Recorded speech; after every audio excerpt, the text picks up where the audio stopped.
Bạn sửa đây đó kia thì ngày nayต่อមេរៀនរបស់យើងទៀតចូលដល់ចំណុចទី2គឺยื่ន move ហៅថាស្រៈតោះចឹងកុំឲ្យខាតពេលយូរចាប់តាមដល់គ្នា开始吧a o ưa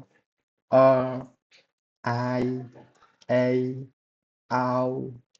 âu an ân an ân ông y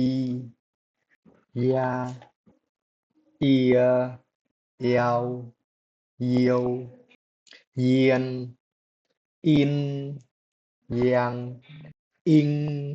yong u wa wo woi wei woan wuon wong wâng yu yua yuen yun បាទហើយចំណុចដែលមានអាចុចពីរខាងលើនេះយើងត្រូវអានមកស្រួចបាទអញ្ចឹងអរគុណដល់អ្នកគ្នាហើយចង់តាមបានវីដេអូថ្មីទៀតកុំភ្លេចជួយចែក Subscribe និងដាក់សញ្ញាកណ្ដឹង